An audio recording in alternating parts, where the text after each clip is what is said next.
میں ساجد آرڈ from Washington D C آج میں کافی دنوں کے بعد آپ کے سامنے حاضر ہوا ہوں اور میں شروع کروں گا پاکستان میں ضمنی انتخابات پہ. اس پہ سب سے زیادہ ایک افسوسناک واقعہ ڈسکا میں ہوا جہاں پہ 2 بچے جو ہیں وہ قتل ہو چکے ہیں اور ایک جو ہے وہ بڑی کرٹیکل حالات میں ہاسپٹل میں موجود ہے.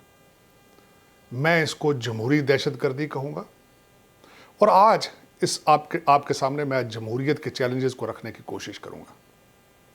جمہوریت کا سب سے بڑا اس وقت چیلنج جو ہے وہ صحافتی دہشت گردی ہے.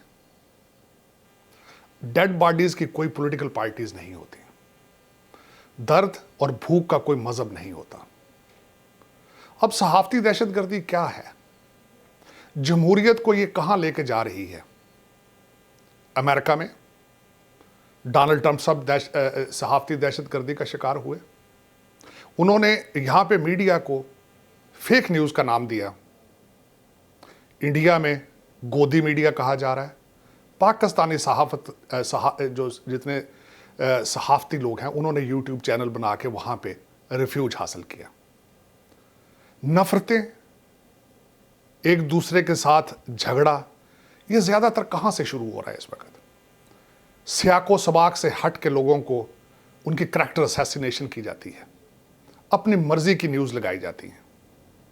آج کل صحافت کے حالات یہ ہیں. میں بچپن میں پڑھا کرتا تھا پاکستان میں خبر لگتی تھی نور جہاں بھاگ گئی, نیچے خبر ہوتی تھی کہ ڈیرہ غازی خان یا ڈیرہ اسماعیل خان یا مظفر گڑھ میں کسی لڑکی کا نام نور جہاں ہے وہ گھر سے بھاگ گئی. آج کل زیادہ تر جو ہمارے جتنے صحافتی بھائی ہیں وہ یوٹیوب پہ پیسے بنانے کے چکر میں ہے یا ٹک ٹاک پہ بیٹھے ہیں. یوٹیوب پہ کیا کرتے ہیں ان کے ہینڈل ذرا دیکھیے گا آپ, کس طریقے سے ایک انٹرویو کو کاٹ کے اپنی مرضی کی چیزیں لگائی جاتی ہیں اور کریکٹر اسیسینیشن کی جاتی ہے. اسی طرح کے کئی دفعہ مجھ پہ اٹیک ہوئے. میری محب الوطنی کو چیلنج کیا گیا, میرے ایمان کو چیلنج کیا گیا. آج کل محب الوطنی کے سرٹیفکیٹ اور ایمان کے سرٹیفکیٹ صحافت میں سے نکالنے کی کوشش کی جاتی ہے, دے جانے کی کوشش کی جاتی ہے. میں یہاں پہ ایک ضرور بات کہوں گا. لیٹلی مجھے کسی دوست نے بتایا کہ ایک مووی انڈیا میں ریلیز ہوئی ہے جس کا نام ملک ہے. ششی کپور نے اپنے مرنے سے پہلے ایک سال پہلے وہ مووی بنائی, دیکھنے کے قابل ہے. اس میں ششی کپور بھی اپنی محب الوطنی کا سرٹیفکیٹ ڈھونڈتے ڈھونڈتے تھک گیا. میں یہ بتانا چاہوں گا بالخصوص اس سے پہلے میں آگے بڑھوں اور میں جمہوریت کا دوسرا چیلنج بتاؤں. میں اپنی محب الوطنی اور اپنے ایمان کے بارے میں بتانا چاہوں گا. میں نے 1000 دفعہ کہا ہے پاکستان میری مدر لینڈ ہے, میری مادر ملت ہے. امریکہ مائی ہوم لینڈ ہے, میرے بچوں کا ملک ہے. میں نیشنلسٹ پاکستانی ہوں, نیشنلسٹ امریکن ہوں. پاکستان میں اگر پاکستان کے جو چیلنجز ہیں ان کو کرٹیسائز کروں تو میری محب الوطنی خطرے میں آ جاتی ہے. سسٹم جس طریقے سے کرپشن کے بارے میں بات کروں تو میری محب الوطنی کو چیلنج کر دیا جاتا ہے. پارٹیشن کے بارے میں بات کروں کہ اس کے کیا سیٹ بیک تھے, کس طریقے سے ایک مشرقی پاکستان بنایا گیا جو ایک دشمن ملک سے گزر کے دوسری طرف, تو پھر کرٹیسائز کرتے ہیں. جتنا خون خرابہ ہوا, جتنے مسلمان اور جتنے دوسرے لوگ مارے گئے ان کے بارے میں بات کیا جائے تو پھر آپ کی محب الوطنی خطرے میں. آپ اسلام کے بارے میں کہیں کہ ذخیرہ اندوزی نہ کی جائے, رمضان میں ایک دوسرے کے ساتھ محبت اور اخوت کا پیغام دیا جائے تو آپ اس کے خلاف ہیں. لیکن میں یہ بتانا چاہوں گا کہ میں پاکستان کے سسٹم اور کرپشن کو کرٹیسائز کرتا رہوں گا کیونکہ اس وقت پاکستان کو سب سے بڑا چیلنج اکاؤنٹیبلٹی اور کرپشن کا ہے. ہماری جڑوں میں گھس چکی ہے. اگلے دن ٹرانسپریسی انٹرنیشنل نے بتایا ہے کہ 124 سے نیچے 126 پہ آ گئے ہیں آپ. اگر اس میں بارے میں بات کی جائے تو کوئی مذائقہ نہیں ہے. میں ان لوگوں کے بارے میں بات کرتا رہوں گا جنہوں نے میری مادر ملت کے کپڑے پھاڑ رہے ہیں, پھاڑتے رہے ہیں. میری محب الوطنی, میں ایک پاکستانی ہوں, میں ایک 100 میل سے پاکستانی نظر آتا ہوں, بلکہ جتنا میں اس کو کرٹیسائز کرتا ہوں اس کے پیچھے میرا درد موجود ہے پاکستان کے لیے. تو خدا را میری محب الوطنی کا سرٹیفکیٹ آپ سوشل میڈیا پہ نہ تلاش کریں, نہ اس کو پورٹرے کرنے کی کوشش کریں. میری یہ ہمبل ریکویسٹ ہے آپ سے. اب اس کے بعد میں یہ بتانا چاہوں گا کہ اب امریکہ میں یہ صحافتی دہشت گردی کیا کر رہی ہے. एस्टेब्लिशमेंट और डोनाल्ड ट्रंप को एस्टेब्लिशमेंट और मीडिया के सामने खड़ा होने के लिए इबरत का निशान बना दिया गया है अभी तक। अब आज CNN क्या कर रहा है? CNN ने कोविड की कवरेज को बंद कर दिया है। जो बाइडेन को जो क्वेश्चन पूछे जाते हैं, उनकी आइसक्रीम फ्लेवर के बारे में पूछे जाते हैं, उनके कुत्तों के नाम पूछे जाते हैं, कॉफी और डोनट्स के बारे में वहां कह के लगाए जाते हैं व्हाइट हाउस के बाहर जर्नलिस्ट। उनसे कोई पॉलिसी रिलेटेड इशू नहीं पूछा जाता। टेक्सास यहां तारीकी में पिछले दिनों हमारे यहां पे तूफान आए, बर्फानी तूफान आए। टेक्सास में हफ्ता हफ्ता बिजली नहीं रही, वहां पे कई अमवात हुई, उसको किसी ने कवरेज नहीं की। 1000 लोग डेली बेस पे अमेरिका का बॉर्डर क्रॉस कर रहे हैं, उस पर कोई कवरेज नहीं है।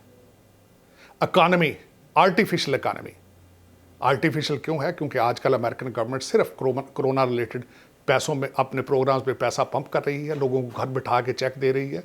आर्टिफिशियल, आपके घरों के मसाइल, आपके घरों की पेमेंट को जून तक डिले कर दिया गया है, ये आर्टिफिशियल है।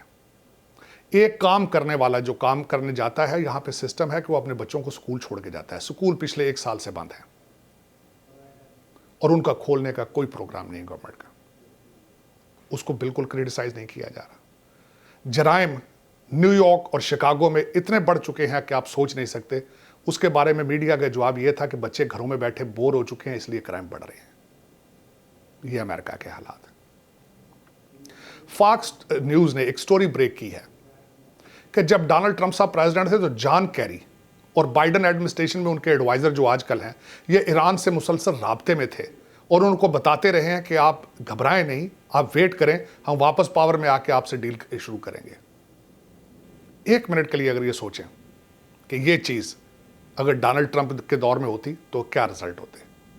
ये ट्रीजन के जुमरे में आती है, अपने मुल्क से गद्दारी के जुमरे में आती है कि अपनी सर्विंग गवर्नमेंट और अपने सर्विंग प्रेसिडेंट की बैक पे जाके आप किसी मुल्क के साथ एक डील बनाने की कोशिश करते हैं।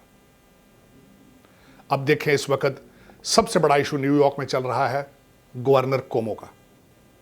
गवर्नर कोमो के बारे में उनके अपने अमले ने यह बताया है कि गवर्नर कोमो ने नर्सिंग होम्स में कोरोना रिलेटेड अमवात की तादाद पूरी नहीं बताई, इसलिए कि डोनाल्ड ट्रंप कहीं उनके ऊपर इनको क्रिटिसाइज ना करे या उनके ऊपर क्रिमिनल चार्जेस ना लगाए। इससे बड़ा जुर्म क्या होगा कि आपके लोग नर्सिंग होम में मर रहे हैं और आप उनकी मौत छुपा रहे हैं। अमेरिका के हालात ये हैं। इस वक्त अमेरिका में डिफेंडिंग पुलिस कर दी गई है और वही पैसा $1 बिलियन जो डिफेंडिंग पुलिस से किया गया है, उसको मेंटल और हेल्थ डिपार्टमेंट को देने के सारे मंसूबे बनाए जा रहे हैं। यहाँ पे ये बताना चाहूँगा कि न्यूयॉर्क में हेल्थ का और मेंटल हेल्थ के इंचार्ज कौन है? उसका नाम शर्लीन मैक्रे है और वो आपके मेयर बलाजियो की वाइफ है। ये अगले 4 साल इस अमेरिका में होगा। बाइडेन कोविड रिलेटेड $2 ट्रिलियन का पैकेज लेके आ रहे हैं, लेकिन अगर आप देखें तो उसमें ज़्यादा चीज़ें कोविड रिलेटेड नहीं हैं, कोरोना रिलेटेड नहीं हैं। उनमें कई ऐसी चीज़ें हैं जो सिर्फ अपने डेमोक्रेट सपोर्टर्स को नवाजने के लिए इस्तेमाल कर रहे हैं। मैं ये आपके अमेरिका में जो बैठे देखने वाले हैं उनको चाहूँगा कि वो इसको ज़रा गौर से देखें कि वो स्पेंड कहाँ होगा। उनमें 800 मिलियन अमेरिकन टैक्स पेयर का पैसा फॉरेन कंट्रीज में फूड के मद में जाएगा।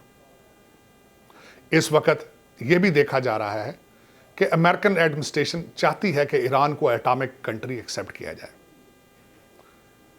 अमेरिकन एडमिनिस्ट्रेशन ईरान से मुसलसल राब्ते में है और उनके साथ नई डीलें बनाने के बिल्कुल करीब पहुंच चुके हैं। अब देखें आगे क्या होता है, लेकिन मैं अपने इस आज के सेगमेंट को इस चीज़ पे कंक्लूड करूंगा कि मैं ट्रम्पस्टर हूं। मैं डोनाल्ड ट्रंप को सपोर्ट करता रहा हूं, मैं जंगों के हक में नहीं हूं। डोनाल्ड ट्रंप साहब खुद एंटी वॉर थे और वो वाहिद प्रेसिडेंट है अपने रिसेंट हिस्ट्री में जिन्होंने जंगों को ख़त्म करने की कोशिश की। उन्होंने हमेशा इकानमी को यूज़ किया अपने मकासद हासिल करने के लिए। डेवलपिंग कंट्री में सबसे बड़ी मिसाल इस वक्त आपके पास चाइना और बांग्लादेश की है, जो जंगों में नहीं जाते। चाइना ने 50 साल किसी जंग में हिस्सा नहीं लिया, उनकी तरक्की का सीक्रेट है, उनसे सीखना पड़ेगा। मैंने जब भी बात की है तो दोनों तरफ से इंडिया और पाकिस्तान को कंसेंसस पे बैठ के बात करने की हमेशा मैंने कोशिश की है। जंगें किसी चीज़ का हल नहीं है। बिल्कुल इंडिया बहुत ठीक था, इंडिया के हालात बहुत ठीक थे, लेकिन करंट एडमिनिस्ट्रेशन से पहले। आज के हालात ये हैं कि नॉन वर्केबल, नॉन नेगोशिएबल। उन्होंने जंग को इलेक्शन के लिए यूज़ किया। आज के हालात वहाँ पे ये हैं, किसान सड़कों, न्यू दिल्ली के बाहर सड़कों पे बैठे हैं, मर रहे हैं। कल एक दोस्त ने मुझे बताया, एक दोस्त ने एक वीडियो भेजी कि एक सिख जब चाइनीज़ और कश्मीर बॉर्डर पे इंडिया के लिए लड़ता है तो वो मुहिब्बे वतन है, लेकिन जब वो यूनिफॉर्म उतार के दिल्ली प्रोटेस्ट में हिस्सा लेता है तो वो या खालिस्तानी है या गद्दार है। उनको बेचारों को भी मुहब्बल वतनी के सर्टिफिकेट लेने की बहुत दिक्कत हो रही है, जिस तरह हमारे पाकिस्तान में मुहब्बल वतनी के सर्टिफिकेट हमारे जर्नलिस्ट और ईमान के सर्टिफिकेट हमारे जर्नलिस्ट बांट रहे हैं। ये कोशिश करनी चाहिए कि अब इन चीज़ों से हट के लोगों को बताया जाए, प्यार और मोहब्बत का सबक दिया जाए।